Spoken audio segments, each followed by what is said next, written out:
j'ai pas beaucoup bougé de Genève ces derniers jours. Mais Axel, mon ami belge, vous vous souvenez, qui habite à Marbella dans le sud de l'Espagne, lorsqu'il n'est pas dans son van, et chez qui j'ai laissé mon drone lorsque j'étais au Maroc, eh bien il m'a rejoint à Genève. On a fait quelques visites en ville, bien sûr on s'est promené au bord du lac, et rapidement, on a repris la route.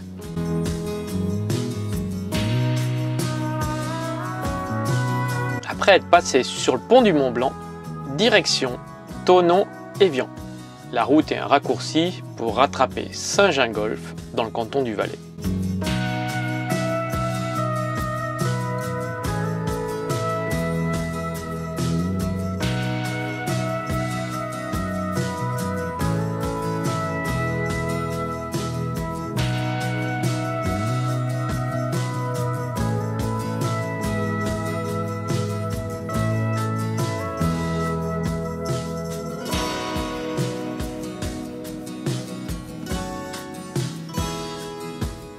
Et ça nous prendra l'après-midi. Donc on fera un petit break en route, histoire de passer une bonne nuit avant de poursuivre le trajet.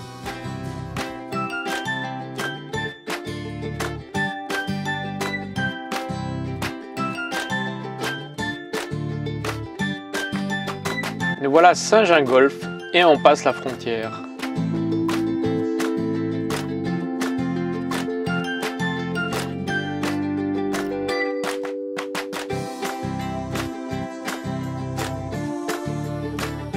Les routes du Valais sont toujours sympathiques en direction de la Grande Dixence, le plus haut barrage poids d'Europe.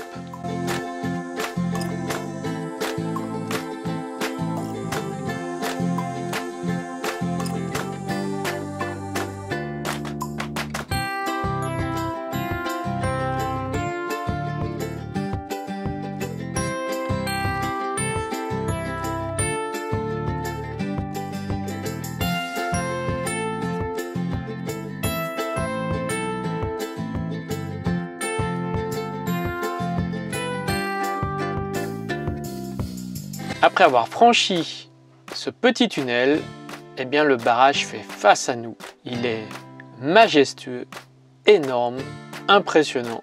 On se sent tout petit et on se dit que si ça pète, on est mort. On va grimper en haut par le télécabine. C'est plus économique pour ma santé. Mon physique ne me permet pas de monter toutes les marches pour aller là-haut.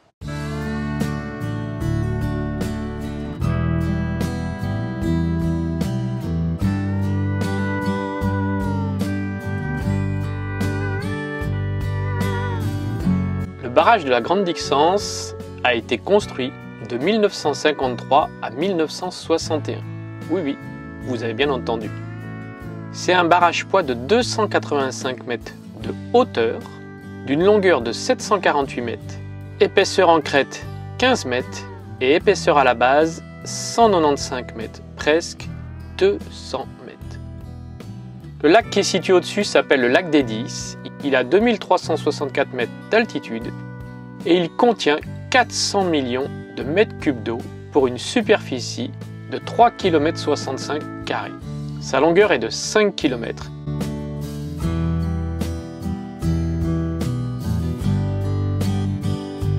La météo n'est pas avec nous. Il y a du vent, du brouillard, il fait froid, il pleut.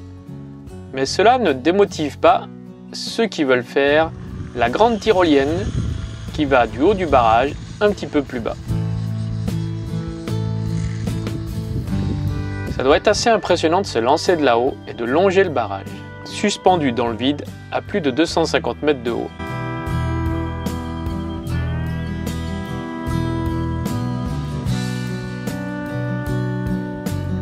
Bon, pour cause de la météo, on ne traînera pas beaucoup là-haut et on reprend le télécabine pour redescendre et récupérer nos véhicules.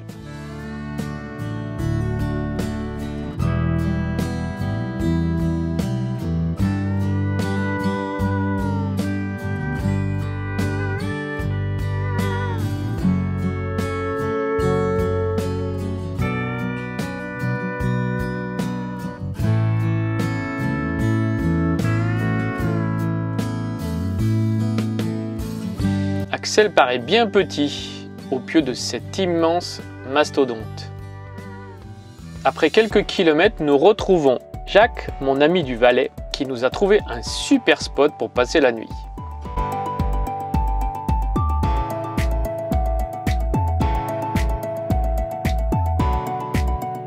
Après quelques manœuvres pour être stationné à plat, eh bien c'est le moment de prendre un petit verre. Santé! Après une bonne nuit de repos, je reprends la route avec Axel en direction du glacier du Rhône. J'étais venu il y a quelque temps, mais c'était fermé, je n'avais pas pu rentrer. Là c'est ouvert, la vue est toujours magnifique.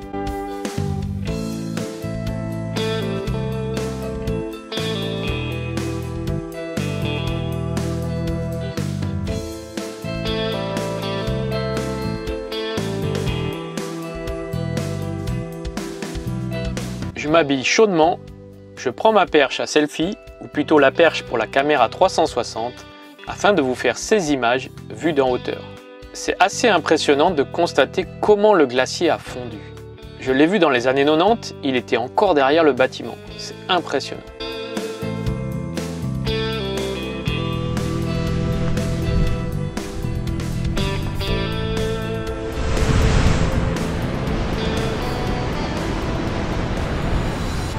Voilà le glacier du Rhône avec la grotte cachée sous les bâches blanches pour éviter que la glace fonde.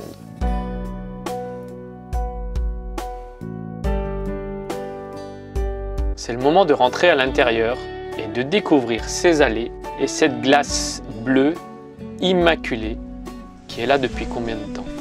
Il fait froid à l'intérieur, je ne sais pas combien. Je me demande depuis quand sont emprisonnés ces petits morceaux de rocher.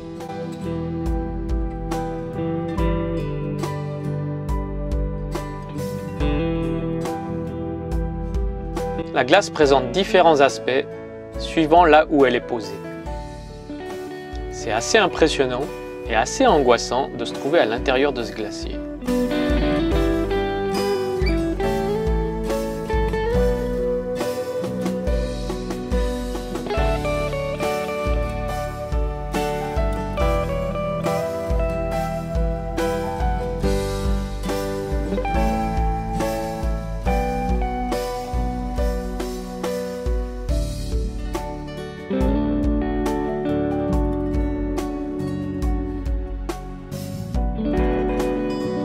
Le glacier est toujours en train d'être creusé au fur et à mesure qu'ils fond et ils ne savent pas si l'année prochaine ils pourront l'ouvrir et chaque année c'est toujours la même question.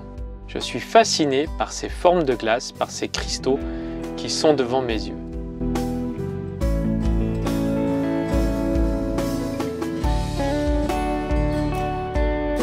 Et le moment est venu de ressortir, admirer la vue de loin.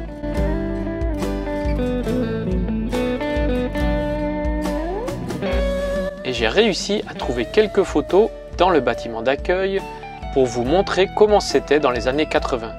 Vous voyez, le glacier est juste derrière le bâtiment. Et aujourd'hui, il n'y a absolument plus rien. Mais ça, c'était pas il y a 200 ans. C'était il y a encore quelques années.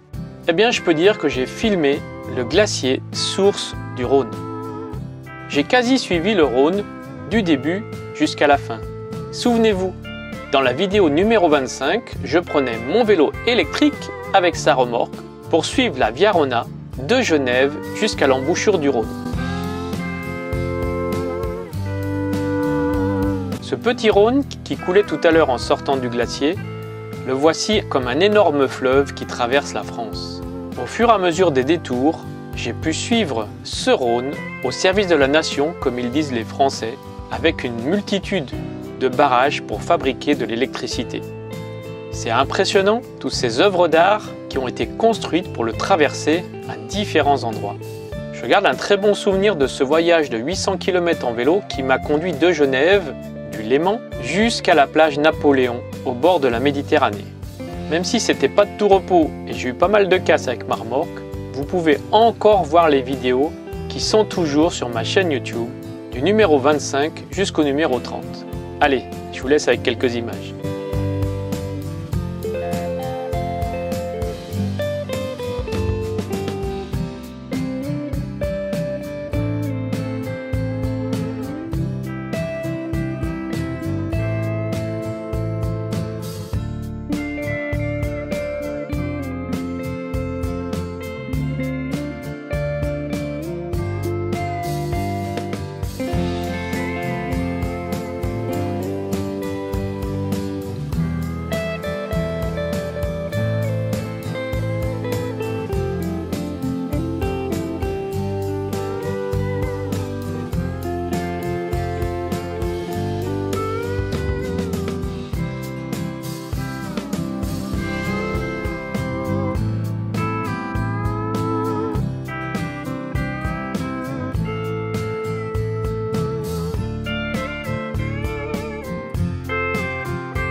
Et voilà, j'étais arrivé jusqu'à la plage de Piémonçon et j'avais lancé le drone pour filmer l'embouchure du Rhône, impressionnante. Comment ce petit cours d'eau est devenu si énorme, un des plus gros débits d'Europe.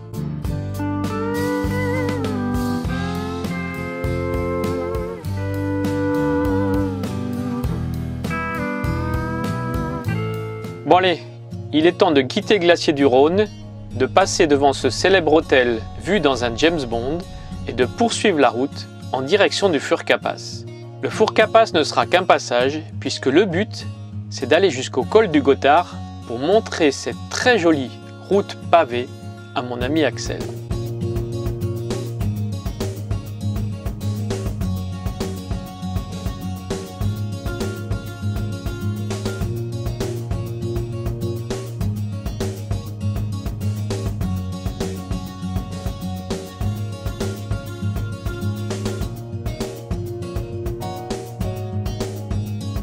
Qu'est-ce que j'aime rouler sur ces routes de montagne, avec ces paysages magnifiques qui changent à chaque virage, ces cascades qui s'écoulent sans fin, et ces véhicules qui s'enfilent les lacets les uns après les autres.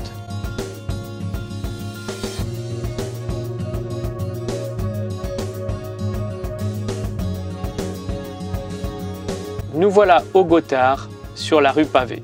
J'aime beaucoup cet endroit, je trouve cette route très belle. Et nous allons redescendre de l'autre côté par l'ancienne route du col du Gothard, une route touristique entièrement pavée, très peu utilisée puisqu'il y a le tunnel et la route de déviation. Ça me permet de faire quelques images que je vous partage ici.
Après les magnifiques pavés de l'ancienne route de Gothard, nous descendrons vers Locarno dans le Tessin, au bord du lac, pour retrouver un climat beaucoup plus agréable.